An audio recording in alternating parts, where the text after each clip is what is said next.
जय हिंद साथियों, कैसे हैं आप लोग? आई होप सब बहुत अच्छे होंगे। अध्ययन सेवन में आपका बहुत बहुत स्वागत है। All competitive exam current affair की ये जो सीरीज है वो लगातार आपके सामने सुबह 5 बजे प्रस्तुत की जाती है। चलिए आगे बढ़ते हैं। कामयाब होने के लिए अकेले ही आगे बढ़ना पड़ता है। लोग तो पीछे तब आते हैं जब आप कामयाब होने लगते हैं। आगे बढ़ते हैं क्वेश्चन की तरफ। हाल ही में वैश्विक एजेंसी FATF ने 2023-24 के दौरान मूल्यांकन के बाद किस देश को अपनी नियमित अनुवर्ती श्रेणी में शामिल किया है? भारत, चीन, पाकिस्तान, बांग्लादेश। क्वेश्चन को पढ़ते हैं। वैश्विक एजेंसी कौन क्या है? FATF 2023 और 24 के दौरान मूल्यांकन के बाद किस देश को अपनी नियमित अनुवर्ती श्रेणी में शामिल किया है? तो किसको किया है? इसका सही जवाब है भारत। ठीक है। दूसरा क्वेश्चन। भारत में 3 नए आपराधिक कानून कब से लागू हो गए हैं? क्या लागू होने हैं? आपराधिक कानून जो नए मतलब इसमें नया जो है नया नाम और नई धाराएं जोड़ी गई है और वो लागू कब होगा तो समझते हैं। 29 जून, 30 जून, 1 जुलाई 2024। इनमें से कोई नहीं। किसका सही सही जवाब है 1 जुलाई 2024 से। चलिए जानते हैं कि नया कानून की तरफ देखते हैं। ये पहला देशद्रोह का जो IPC धारा थी 124 उसको हटा के अब क्या कर दिया गया और इसका नाम रख दिया गया भारतीय न्याय संहिता और इसका धारा का नाम क्या है 152। ठीक है। गैर कानूनी सभा धारा 144 जो आचार संहिता के नाम से थी उसको 189 कर दिया गया, धारा 189 कर दिया गया। हत्या जो पहले 302 था अब वो 301 हो चुका है। हत्या का प्रयास धारा 307 थी अब उसका नाम बदल के धारा 109 कर दी गई। दुष्कर्म 376 से धारा 63।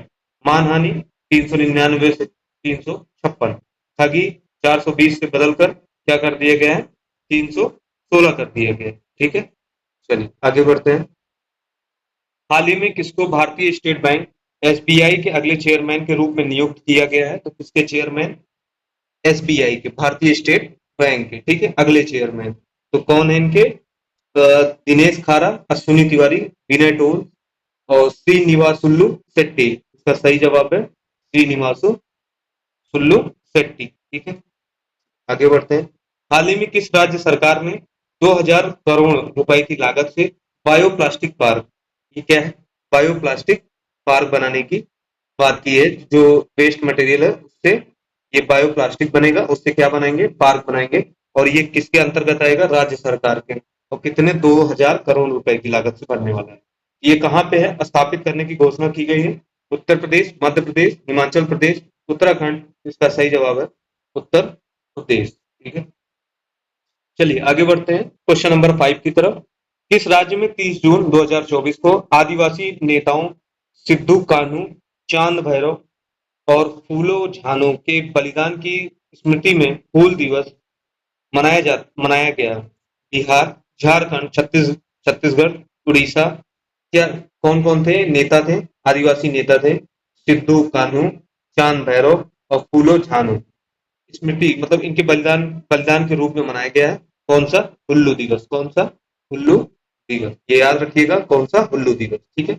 और ये कहाँ मनाया गया? बिहार, झारखंड, छत्तीसगढ़, उड़ीसा। इसका सही जवाब है झारखंड। ठीक है। इसका सही जवाब है झारखंड। और झारखंड से क्या है? हुल्लू दिवस। कहाँ मनाया जाता है? झारखंड। इससे भी याद रखिएगा कि हुल्लू दिवस कहाँ पे? झारखंड में मनाया जाता है। और ये किसके किसके लिए मनाया जाता है? आदिवासी नेता के रूप में मनाया जाता है। इनकी स्मृति पे मनाया जाता है, बलिदान की स्मृति। ठीक है। चलिए आगे बढ़ते हैं। हाल ही में हाल ही में रवि अग्रवाल को केंद्रीय प्रत्यक्ष कर बोर्ड CBDT के नए अध्यक्ष के रूप में नियुक्त किया गया है। CBDT की स्थापना किस वर्ष हुई है? वर्ष 1948 में, 1952 में, 1963 में, 1991 में। तो ये कब की गई थी? 1963 में की गई थी। याद रखिएगा। इसकी अध्यक्ष है हाल ही में रविंद्र अग्रवाल। इसके अध्यक्ष हैं CBDT के नए अध्यक्ष बनाए गए हैं। ये भी याद रखिएगा कौन? रविंद्र अग्रवाल। चलिए आगे बढ़ते हैं।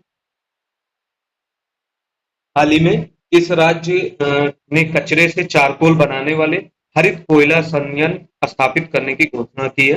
हरियाणा, राजस्थान, उत्तर प्रदेश, मध्य प्रदेश। इसका सही जवाब है हरियाणा। ठीक है। याद रखिएगा हरियाणा किसके बारे में? हरित कोयला संयंत्र स्थापित करने के लिए, ठीक है। कचरे से चारकोल बनाना है। कौन सरकार? हरियाणा, हरियाणा की सरकार। और इसका क्या नाम है? हरित कोयला संयंत्र स्थापित करने की घोषणा की है, ठीक है। चलिए आगे बढ़ते हैं। हाल ही में वियना ने लगातार तीसरे वर्ष ग्लोबल लिब्रेबिलिटी इंडेक्स में प्रथम स्थान हासिल किया है। यह किस देश की राजधानी है? Norway, Finland, Austria, Australia. तो इसका सही जवाब है ऑस्ट्रिया, ठीक है। चलिए आगे बढ़ते हैं। हाल ही में भारत ने संयुक्त राष्ट्र संघ में हिंदी को प्रोत्साहन देने के लिए कितने धनराशि का योगदान किया है? तो किसके लिए प्रोत्साहन करने के लिए? राष्ट्र संघ में हिंदी हिंदी को, इसमें संयुक्त राष्ट्र संघ में हिंदी को प्रोत्साहन देने के लिए कितने धनराशि का योगदान दिया है?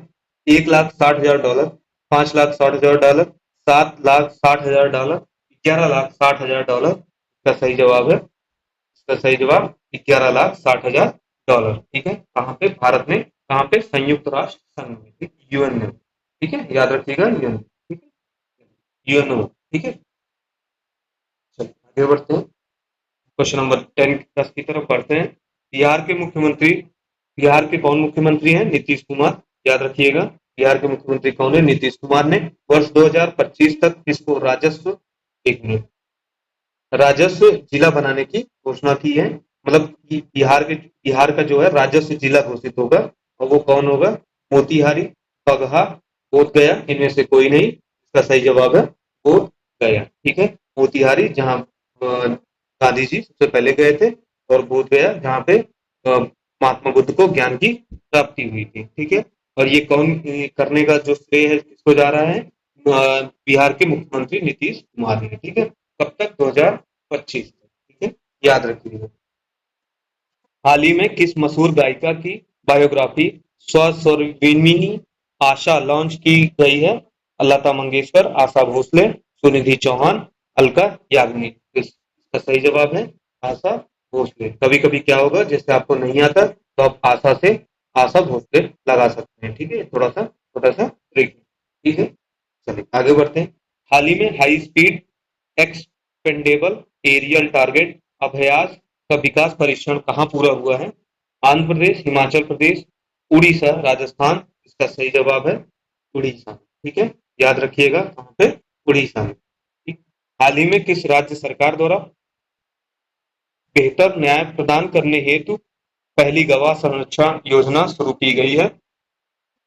मणिपुर, मेघालय, असम, सिक्किम। इसका सही जवाब है असम, ठीक है। क्या किया गया है?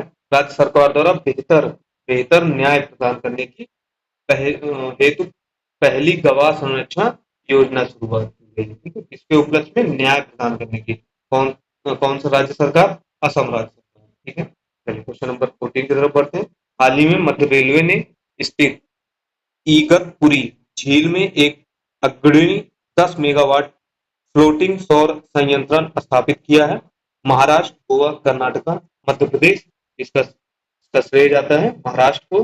और ये कितने में? 10 मेगावाट फ्लोटिंग सौर संयंत्र, ठीक है, याद रखिएगा कौन सरकार। और ये भी याद रखिएगा, क्वेश्चन पूछा जा सकता है कि फ्लोटिंग संयंत्र, सौर संयंत्र यह स्थापित कौन से रेलवे जोन में है? याद रखिएगा मध्य रेलवे जोन में, ठीक है, याद रखिएगा कौन से? मध्य रेलवे जोन में। और ये मध्य रेलवे कहाँ पे आता है? महाराष्ट्र में आता है, ठीक है। और ये कहाँ बना हुआ है? फ्लोटिंग सौर संयंत्र महाराष्ट्र में, ठीक। कभी कभी क्या होगा, स्टेट का नाम ना देके, राज्य का नाम ना देके रेलवे जोन पूछ सकता है। क्या पूछ सकता है? जोन पूछा जा सकता है। तो आपको याद रखिएगा ये कौन से? मध्य रेलवे जोन से, ठीक है, कौन से जोन से? मध्य रेलवे जोन से, याद रखिएगा, ठीक है। आई होप आपको ये वीडियो बहुत अच्छी लगी होगी। इसी तरह हम लगातार करंट को लाते रहेंगे, आपके सामने प्रस्तुत करेंगे, ठीक है। जय हिंद।